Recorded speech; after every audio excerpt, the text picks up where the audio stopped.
as oh, great. Yeah, we are recording. All right, I'll just start over. So yeah, I'll tell you a bit about myself so that you know who is talking about Bioconductor, because this can actually influence how I'm going to present and talk about the project. If you ask 5 different people about Bioconductor, I'm sure you'll get 5 slightly different answers. So then I'll give you an overview of the Bioconductor project before moving to the different roles in the community. It's something I really want to emphasize to show that it's not just about developing software. There's many other roles in the community, and everyone is welcome to contribute in whatever way they can. And then a little bit about the software focus. Again, it's probably one of the most famous aspects of Bioconductor, but not the only one. And then I've got a few slides about how people can individually contribute to Bioconductor. So the many ways you can contribute to Bioconductor.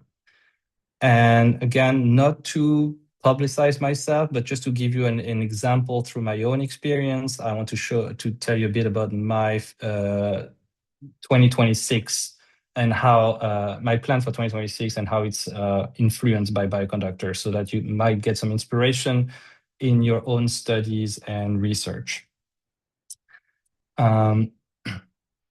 So yes, a bit about myself. So I'm a postdoctoral computational biologist. So one of my many hats, meaning that I do, like Laura described, research on single-cell genomics using Bioconductor packages and others. There's a photo on the right, which is our small group in Oxford with David Sims, my group leader, in the middle, and my colleagues around him. In David's group, I am also a data science trainer. So we teach Linux, R, Python, Bioconductor, single-cell analysis, spatial omics. And as I mentioned Python, so R and Bioconductor are not the only thing that I do. And again, it's an ecosystem, and it's a set of tools that I'm very happy to use in combination. From the Bioconductor side, again, just to disclose, I am not a Bioconductor core member. I'm really just a volunteer in the community. I contribute through my work, but without being affiliated formally or employed by Bioconductor. But under the umbrella of Bioconductor, I consider myself a research software engineer through the work that I do developing packages for the analysis of omics data. And again, as a volunteer, I am also co-chair of the Community Advisory Board and the Code of Conduct Committee. I'm also part of various working groups. One example was the working group that we had to redesign the Bioconductor website, but we've recently started a funding working group. There's an education working group, a few others that I'll describe. So there's many ways that you can contribute to Bioconductor, as I'll come back to that. It's also through Bioconductor that I've obtained the carpentry certification, and I have helped deliver a carpentries workshop in Barcelona at the European Bioconductor Conference last year. So this is also one of it's not exactly Bioconductor, but I predominantly do it through Bioconductor. I predominantly contribute to the carpentries through Bioconductor. And more recently, again, toward the end of my presentation, I'll tell you a bit more about the Software Sustainability Institute, of which I am a fellow as of this year, and the Biofair UKRI organization, through which I have obtained a grant, again, that just started 10 days ago for the coming year. So I'll tell you a bit more about that. But that's just to show you that the many ways that Bioconductor is one of the things that I do, and it actually influences very strongly a lot of the other things that I do. So what is Bioconductor in a single slide?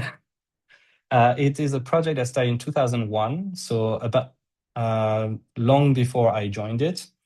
I'll tell you a bit more about that later. It is described as an open source software for bioinformatics. And again, it's not the only thing that it is, and I'm happy to illustrate that soon. Its stated objective is to develop and share open source software for the precise and repeatable analysis of biological data. And to do that, at present, it contains more than 2,000 software packages. There's other types of packages as well, but just focusing on the software, you have more than 2,000, predominantly written in the R programming language, but also interfacing with other programming languages under the hood. It is a worldwide community, as demonstrated by this call. And just last week, I was giving the same presentation to Latin America. So it is all over the globe. The core team is based in the USA, but contributors and some group leaders close to the core team are spread through the world. Conference-wise, it has 3 annual major conferences, one in North America, one in Europe, and one in Asia. So the North America was the initial one, and with the spread of Bioconductor through the world, more conferences are popping up in different regions to serve those regions better.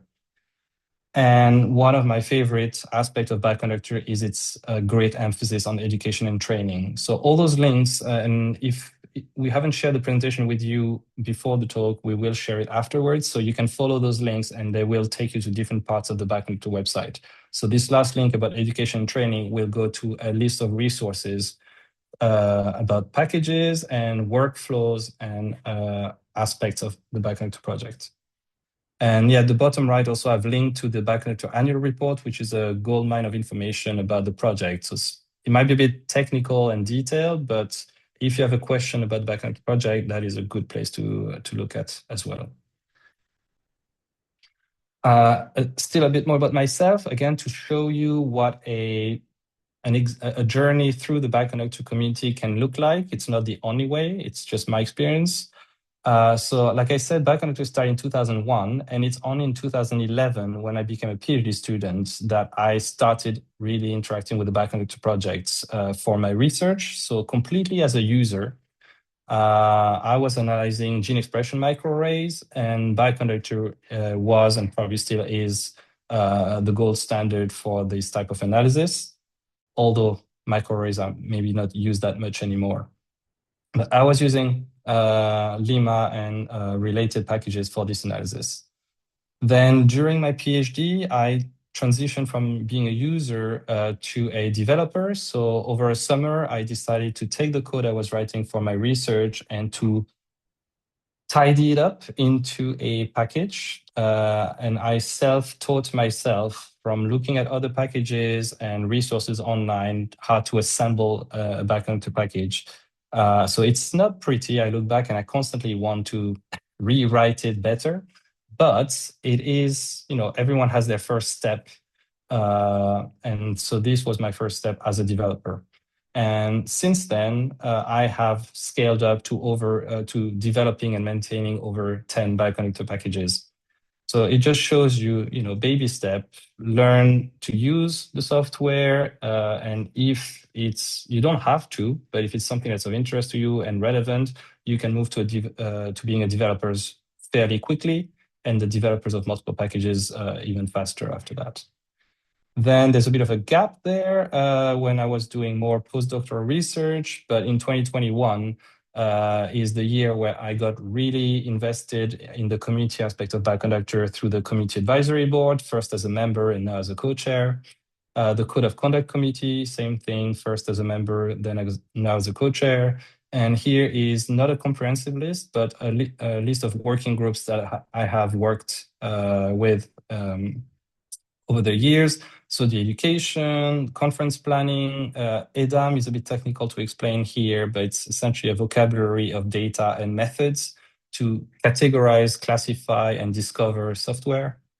The multilingual working group, which is working on translating a lot of the Bioconductor resources in various languages. And then the website working group, which is now closed after we have redesigned the website. So I may not have redesigned the website myself, but I was part of the conversation about use cases and aesthetic aspects and user experience to essentially guide the decision-making in what should the new website look like. So again, you don't need necessarily technical skills to get involved. join a working group, listen to what's going on, participate in the discussion. That's all it takes to make your first steps in the community. 2024 was a big year for me, where I helped organize the European Bioconductor meeting in Oxford as a local organizer, so in the Department of Statistics in the city center.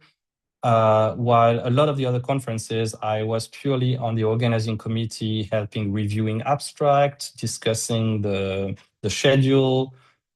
And again, you don't need to be heavily involved to start contributing in small ways.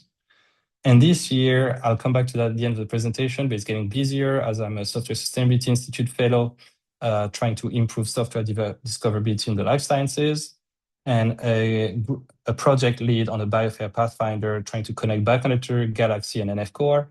I'm not going into the detail of what those are. I'm happy to answer questions about the detail later on, but to just give you an idea, if you're familiar with those terms, you'll know what I mean. Otherwise, please ask. But yeah, I'm working on developing workflows and training materials for single-cell analysis. Okay, so my experience of Bioconductor as a user, this is, again, to give credit where credit is due. Martin Morgan, former lead of the Bioconductor project, made this very nice diagram for a lesson in 2017. And without going into the detail of all the different package names, as a user, you have an analysis to run and you have input data and you want to do certain types of analysis on the data. So the blue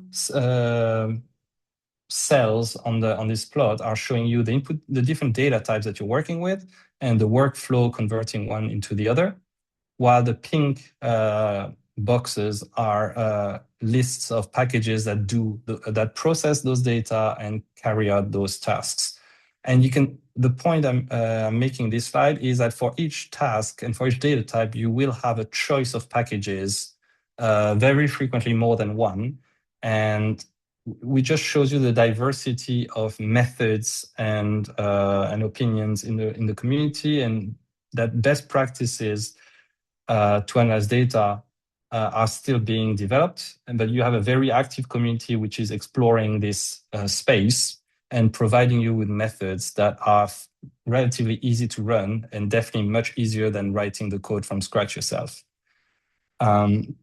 So on the left side, so you have software packages available for analyzing virtually any biological data type. So I'm very biased toward RNA sequencing and single-cell RNA sequencing, but if you work with ChIP-seq data, with metabolomics or metagenomics, and there's essentially someone in the community tackling every possible data type, I think, collectively. A big aspect of Bioconductor for me is how well documented the packages are. It's very thorough. Every R function that you will ever face will come with at least one help page. And the developer are required to also write what's called vignettes, which are narrative documents that walk you through an example analysis on an example data set, showing you how all the functions in their packages work together to achieve a specific task. So that you have a roadmap, which may not be 100% what you want to do, but will give you at least an idea of what the package in your hands is able to do.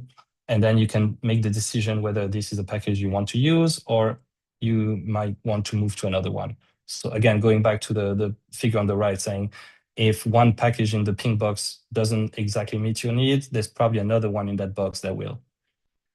Bioconductor, as a user, again, you get access to example data sets. So these are typically pre-processed data immediately ready for the analysis in R, meaning that you do not have to wrangle some obscure file formats or text file or what have you. So you can run an R function and it gives you an object that's immediately compatible with the workflow in Bioconductor, which is great for testing without worrying about converting between file formats. And if you ever get stuck, again, another of my favorite aspects of Bioconductor is the very active Zulip chat, as well as the support site, which is sometimes called a forum as well, where people can come to ask questions. publicly and they're answered publicly, which is a great thing because then if 10 people have the same question, it only takes one person to ask the question and get the answer, and the other nine don't have to ask the question. The answer is there waiting for them on the forum. So it just takes a bit of searching, but it's a very friendly community, very helpful, where you shouldn't be shy about asking the questions when you get stuck. So moving away from the user role, again, I can tell you more in the Q&A at the end, but more as a developer, Bioconductor provides infrastructure that is really very valuable for automating a lot of the testing that's required to develop good software. So the Bioconductor build system, often BBS, again, I'm not going to show you the help page unless the web page unless someone asks at the end for detail. But it's a list. Every day, the Bioconductor servers test every software packages against a set of tests, and that allows. So what can break packages the most frequently is when one of their dependency changes, and that breaks the package function. And so without having the developer test their own packages every day, the build system does that automatically and sends out an email if anything goes wrong so that the developer is notified and can look at it. So that is a very, very valuable thing that developers get for free. I'm going to go, it's not on this slide, but I will thank the core team later on when I have a follow-up slide for all the work they do on that aspect. A slightly different version of the build system is the single package builder. So this is more relevant when you submit a new package. So the build system is for packages already on Bioconductor that are tested daily. The single package builder instead is when you submit the package, your package gets tested in its own separate environment and has to pass a review before it gets added to the first build system. So it's slightly different, and it goes back also to how to contribute packages, which is something in my later slides. As a software engineering project, also Bioconductor emphasizes the use of common classes. So this goes to object-oriented programming, for those familiar with it. This refers to the fact that all developers are encouraged to work on the same data structures so that one package, it's not one package works on a data frame, the other one needs a matrix, the other one needs a list. As much as possible, people who write packages that do related tasks should be working on the same class, so that the output of one function is immediately compatible with as the input of the next function, to minimize friction and minimize also headache for the user, so that they don't need to constantly convert from one data structure to the other.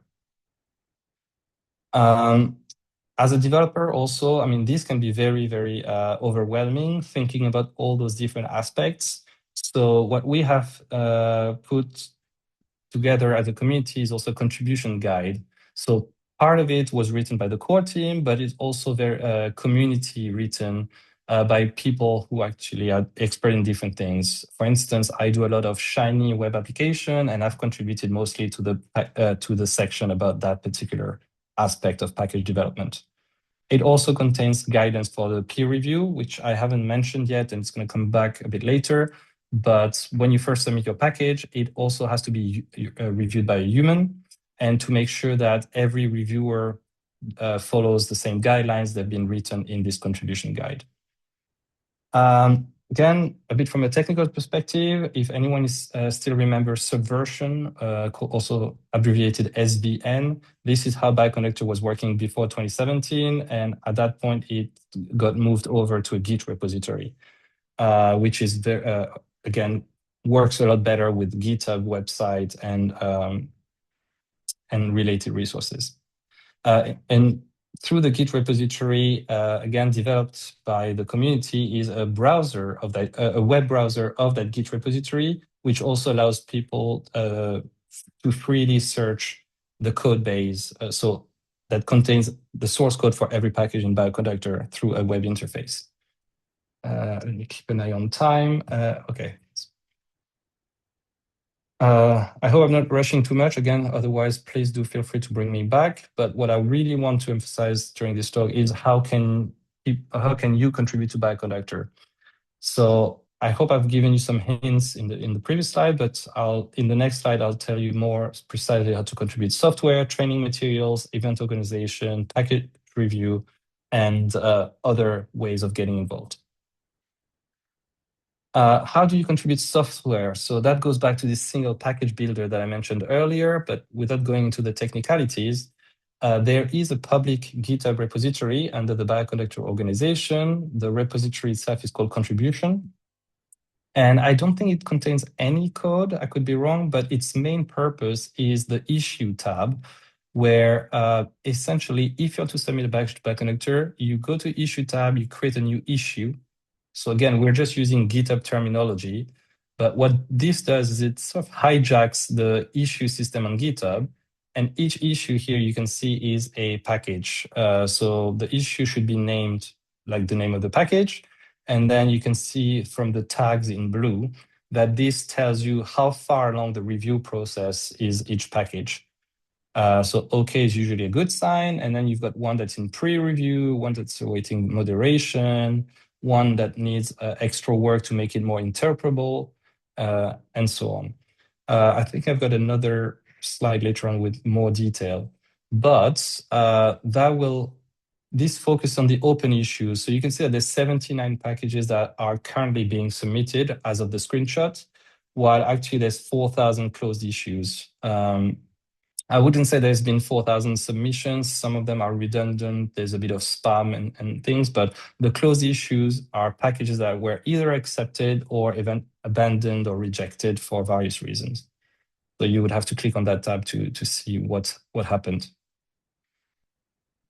Yeah, so contributing software, I am not giving you, today, the point is not to tell you how to write a package. So this would be an entirely different topic, but so what I wanted to emphasize here is it's a completely open process, that it's public, you submit it publicly, it's reviewed publicly, and actually, even though there's an assigned reviewer, anyone in the community can come and give their opinion and feedback on a particular package at any time. Something else close to my heart is training materials. So how can you contribute training materials? So I would say the first place to go would be to the education and training working group. You'll also hear it referred as a committee. They have a monthly call on what's the name of this? Jitsi. I should have added the link there. But they have a Google group and a Zulip, a channel on the Zulip chat. So feel free to reach out if you don't know exactly how to join, but you are very welcome. It's a completely open call monthly, and anyone's welcome to join to hear what's going on and to contribute in whatever way they wish. Currently, there's 4 carpentry lessons being developed by the working group. So an introduction to Bioconductor, an introduction to RNA sequencing, introduction to single-cell RNA sequencing, and BioC project is more, it's also introduction to Bioconductor, but more from a organization perspective. So not so much about the R code, but talking about the history of the project and how it is organized. There's also a couple of publications that were driven by the working group, which you can find. They've been published in 2025, and they're completely open access. So feel free to read about learning and teaching biological data science with Bioconductor and 11 quick tips for writing Bioconductor package. So yeah, again, many ways to get involved in training materials. That's just scratching the surface. If you go to the Bioconductor website, in the training resources, you'll find YouTube videos, you'll find workflow packages that shows you how to run an entire workflow, and many other resources. So I can only encourage you to go and browse the website and ask questions. Again, if you get stuck, come on Zulip, post a message, and I'm sure that within 20 minutes, someone will have given you a good answer or redirected you to the right place. Another very, very exciting way to get involved in Bioconductor is to help organize events. And again, you don't need to be physically present at the event to help organize it. An example is the European Conference 26 will be in Finland, in Turku, and I started helping organize it in as much as I could, but I won't be able to actually join the event in person. It's either way, whether you make it to the event or not, I think it's a very good skill in your career to know what happens behind the scene. If you organize a conference that is 3 days, you realize very quickly that it takes the best part of a year to organize that conference, and things that you may not have considered, contacting sponsors, contacting speakers, preparing, reviewing the abstract submissions and all those things. And I think it's a really, really good experience to actually do that. And again, it's an organizing committee. Even if you take up a responsibility and you realize you don't have enough time to complete it, there's someone in the community who's going to be helping you. So I've put a few links to the 2025 conferences to give you an idea, so you can go see their website and the program and everything. Oops, I didn't mean to click. Let me come back. There's also carpentries work. So events, I tend to focus on the large conference meetings, but actually we also have workshop, and Maria is the best place to talk about the recently delivered workshop in Africa, thanks to the CZI Essential Open Source Software grants that that she got.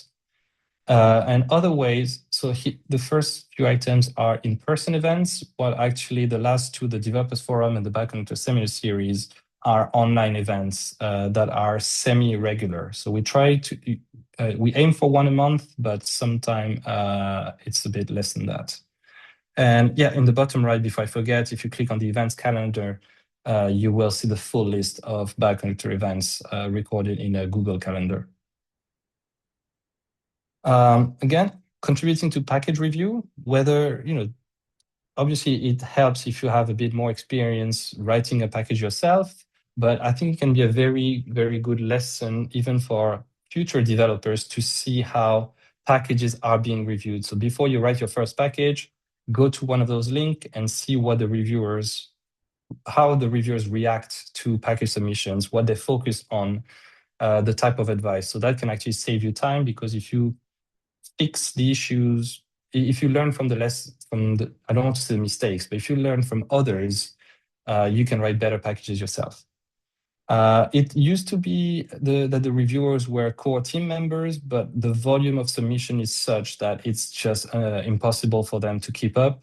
And I can't remember the exact year, but the process is now driven by volunteers in the community. The only requirement for a reviewer, for a formal reviewer, is to have at least 2 packages themselves in Bioconductor, so that they have the experience of having gone through a process before reviewing someone else's package. This is a link to the contributor guide with reviewer expectations. And like I said earlier, anyone can comment on packages currently under review.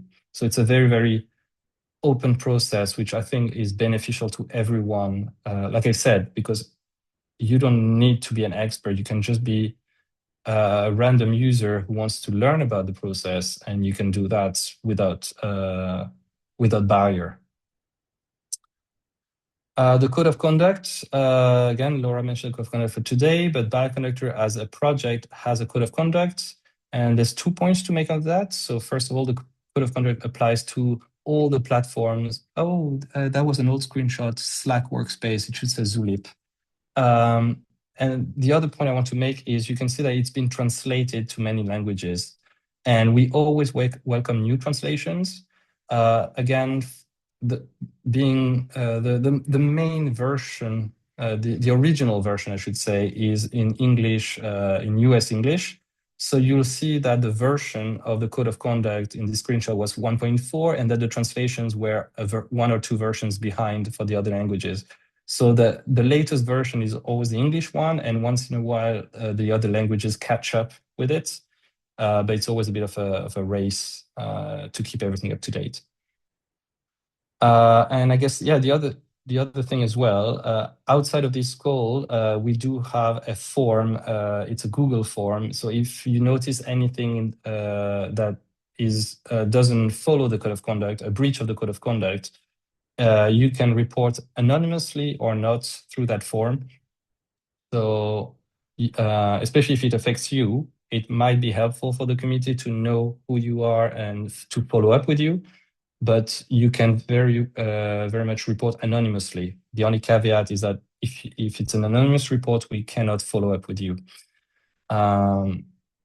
So that's it. That's just a screenshot of the top, but of course the code of conduct itself continues out of the screenshot. So I encourage you to follow the link and read it entirely.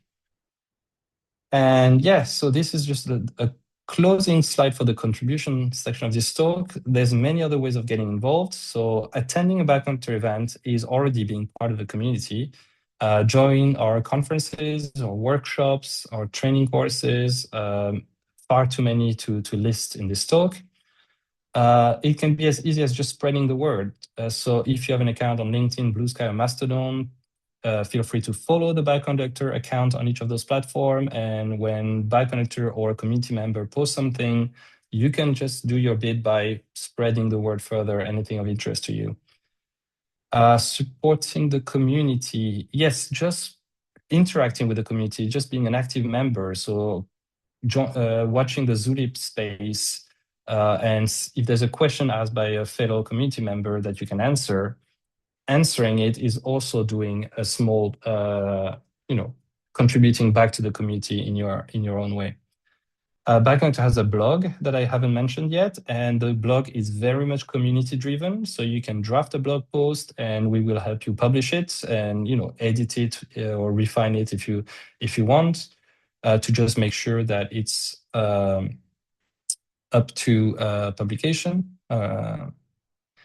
Learning and teaching. So yes, that goes back to attending the events, but also as you gain more experience using Bioconductor, you might want to be a helper on one of the carpentries workshops we deliver. So if you're not confident leading a session yourself, there are ways to get involved in the teaching of Bioconductor as a helper in the room, and if and when you feel ready to be a session lead yourself. As I mentioned, Bioconductor has a lot of working groups, too many to mention today. So please do go to the webpage. There's a webpage that lists all the working groups that exist. And if anything resonates with you and piques your interest, you can attend one meeting. And if you realize it's not for you, no one will hold it against you and or force you to attend. So you can dip in and out of the working groups to contribute as much or as little as you can. Reviewing packages I've mentioned, and shaping the future. So every year we have an open call for new members on the technical advisory board and the community advisory board. And you are very welcome to apply to anywhere you feel comfortable to.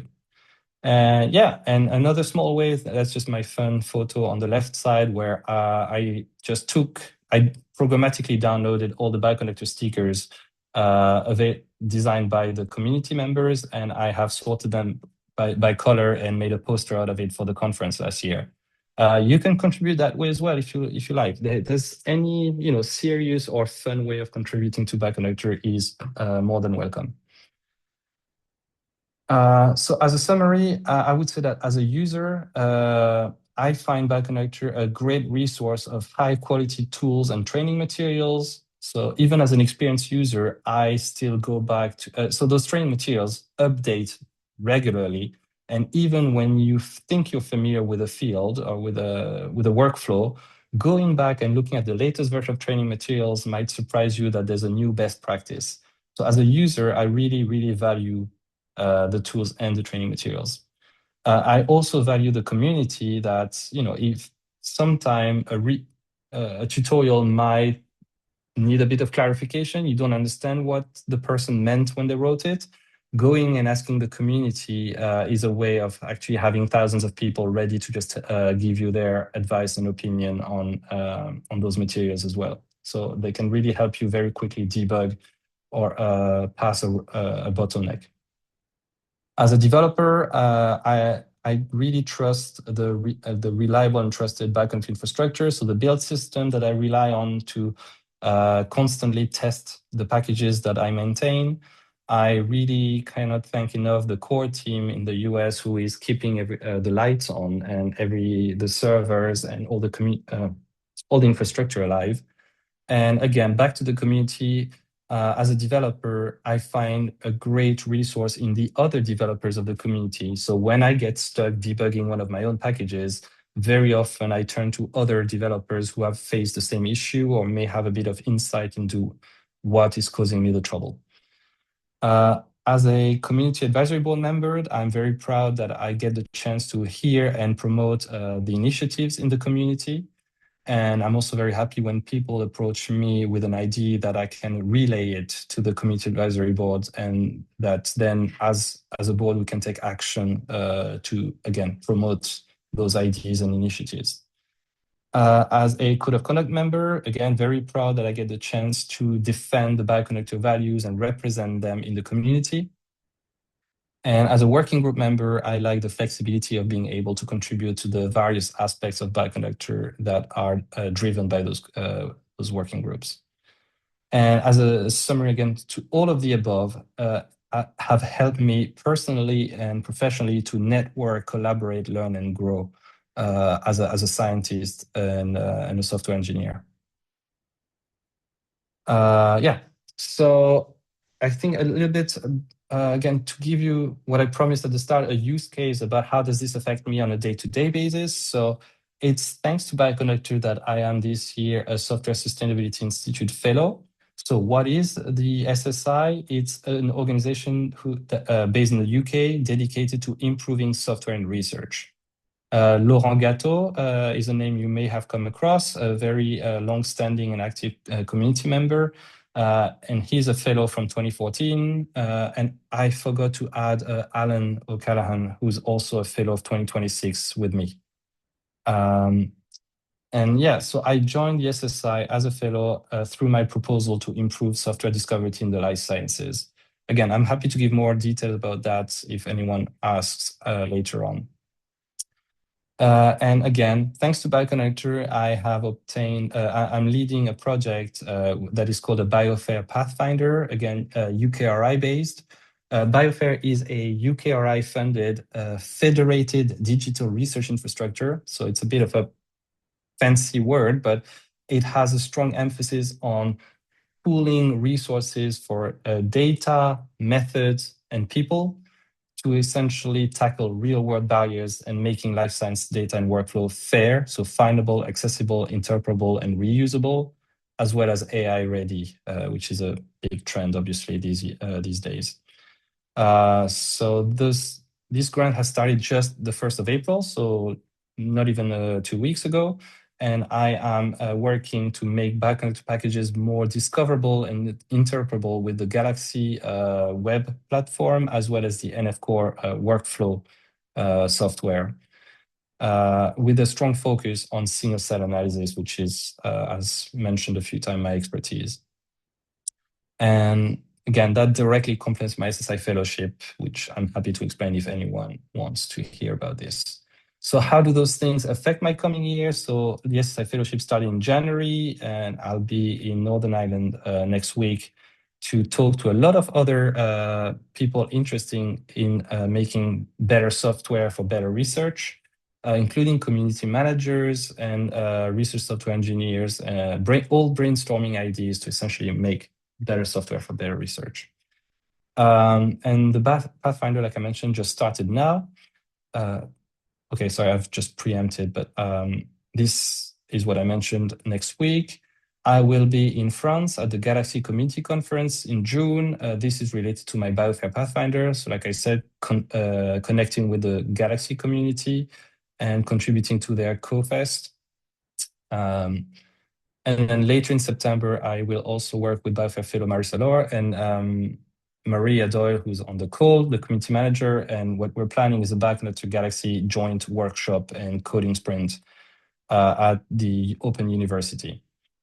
And potentially in November, I also want to be remotely involved in the Biohackathon Europe in Barcelona, essentially looking at ways of exchanging training materials and, again, software across communities. Okay, so I want to leave some time for questions. I'm aware of time, and I want, first of all, to thank you all for your attention. Do feel free to reach out to Connect, LinkedIn or other platform where you can find me.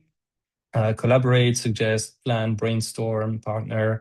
I highly encourage you to volunteer. Again, don't feel forced or obliged, but contribute whatever time you have available and whatever skill you can to the Bioconductor community. It will help build your personal skills as well as your professional profile.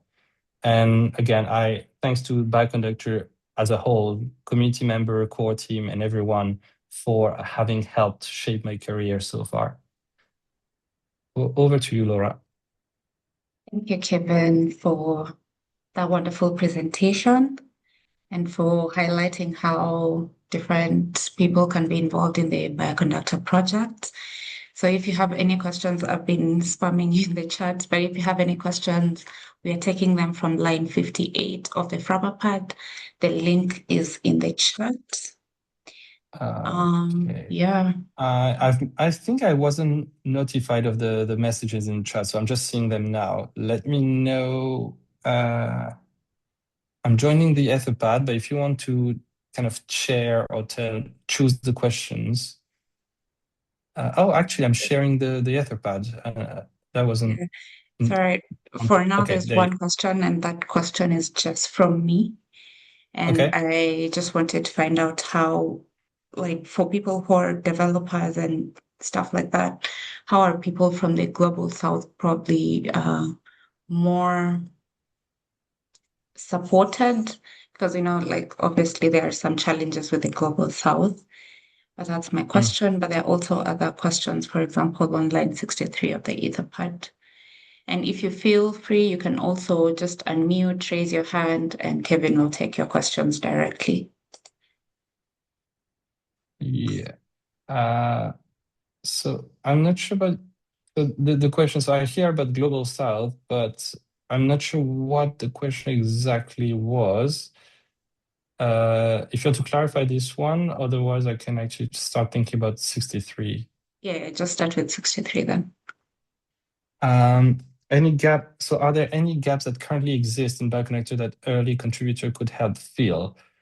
I would say flipping that question or that question really brings up, I think early contributor could help us find those gaps because I think as a longer so even though I wasn't here since the start of Bioconductor, it's now 15 years, right, that I've been in and around Bioconductor. And I think I get a bit used to I get settled in my own habits. So I start being blind a bit to new technologies, or I can't keep up with all new stuff.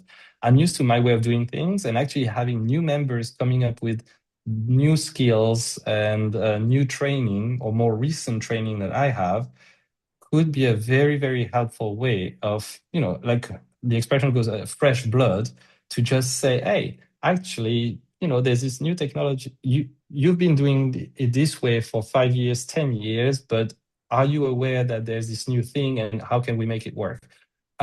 Would be a very nice thing. So there's languages like Rust and new web assembly as well. There's all the AI tech that I'm very, very much lagging behind because I'm used to working without AI and without a lot of the new tech. So actually having students who were trained with those technologies come in the community and tell us, actually, here is a gap that more established members don't know because they're not exposed to that could be a very nice way.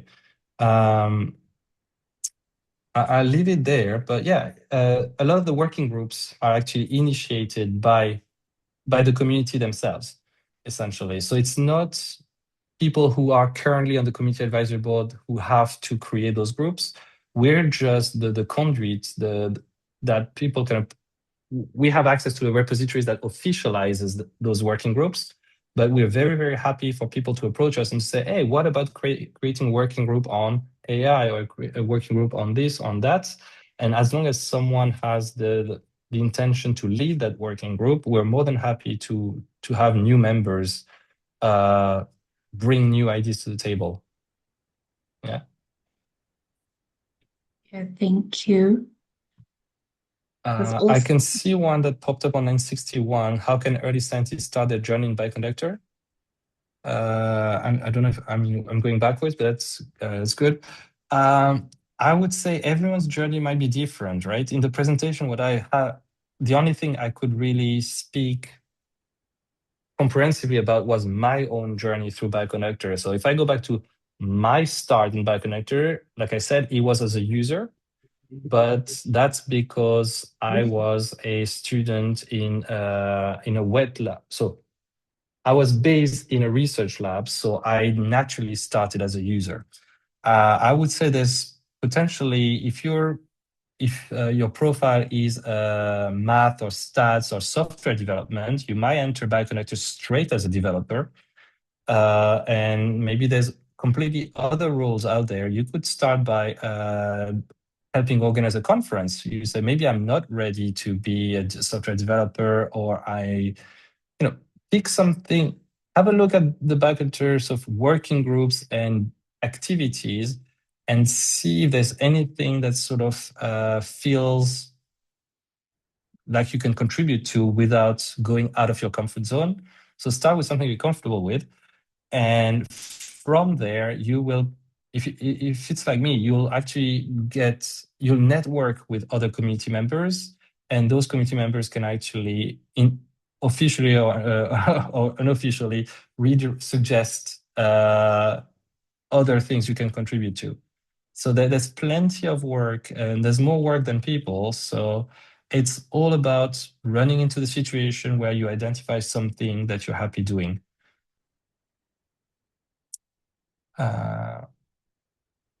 I see 1 in 65. Do you have any upcoming programs in Africa? And I would relay that to Maria if she wants to take that one.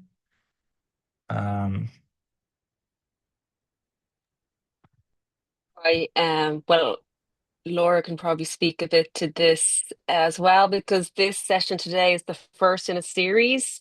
So there's more coming up. So in May, we've got a microbiome series that Laura's organized. So 3 sessions on that. And some other ones then on CRISPR will be in June and onwards. So, and we also have, I see some of our colleagues, collaborators in the community here, if they're still here, Hedy, yeah, and Amal in North Africa, like Tunisia region, they're also organizing some things there. So, intro to R, and so there might be other opportunities to get involved and learn. Yeah, I would also add just to keep an eye out on the Physalia courses, where there are usually some free slots for people from low and middle income countries, which you can also sign up for. And if you're selected, that would be a good way to also learn and subsequently contribute to Bioconductor. I see a hand raised from Confidence. Cool. Hi, Kelvin. Can you hear me? Good afternoon. Yeah, perfect. Loud and clear. Yeah, so I wanted to confirm, because you mentioned how developers contribute and all. So I have a background in software testing. So I just wanted to clarify if there is a space or where I can fill in for Bioconductor as a software tester. Okay, software tester. I think that's just my technical bias. So about thinking immediately about unit tests. So I would say a lot of developers, it feels like the extra mile to write a comprehensive suite of tests that I'm sure that welcome other people contributing tests to their package. I don't know if you mean also in terms of simply installing a package on your own laptop and testing the software on a random data sets to just demonstrate if it works or not. That's almost going into the training material, because if you can demonstrate the software work on a specific data set, and if you keep that code and add a little bit of documentation with it, you would have a tutorial that other people could actually replicate what you've done. So that it sort of depends what you mean about testing in that regard. there's different levels of testing. But it could be also a nice way, right? Back to the unit test, it's a nice way of demonstrating and reinforcing, demonstrating that a package works and reinforcing the quality of that package by contributing to it. Another thing I should say is also that I find most package developers in the backend community very open in crediting you. So if you make a pull request on their package, most developers will be very happy to add your name to their package. So they won't be able to retrospectively add you to any publication in a journal that's in the past. But as far as the package, the list of author in the package is concerned, you could have credit by having contributed to packages. I certainly have benefited from that for some packages where I just wanted to fix a tiny little bug. So like one line of code, I went in there, I just fixed the typo, sent the pull request, and actually the next day I saw my name in that list of authors. I was, I wasn't even expecting to be credited for this small thing. It felt like natural to do. But the developer wanted to credit me for having fixed something in the package. So that could be a small way of helping. If I haven't answered, feel free to raise the hand again, and I can clarify further.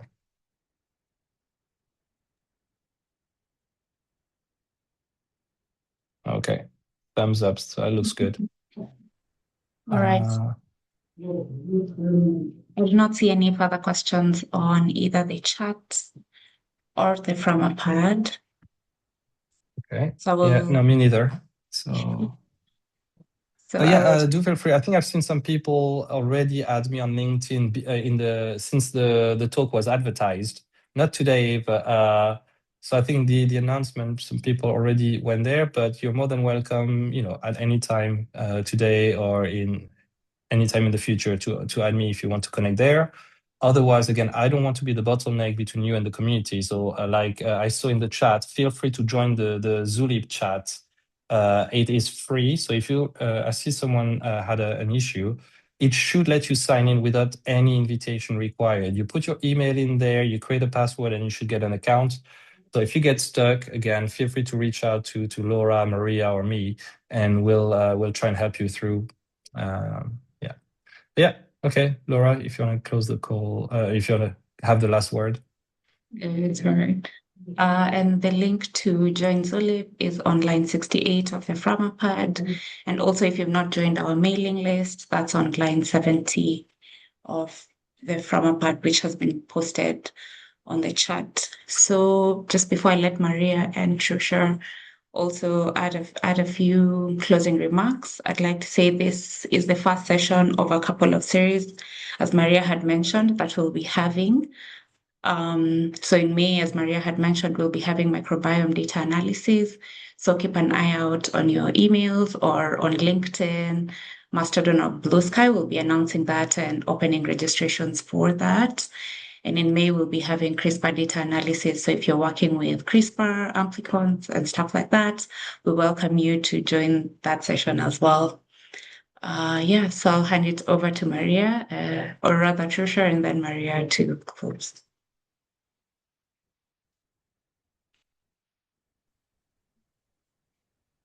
Thanks, Laura. Thanks, Kevin, for a really nice presentation and introduction to the software, the community, the infrastructure, and all the different ways we can get involved.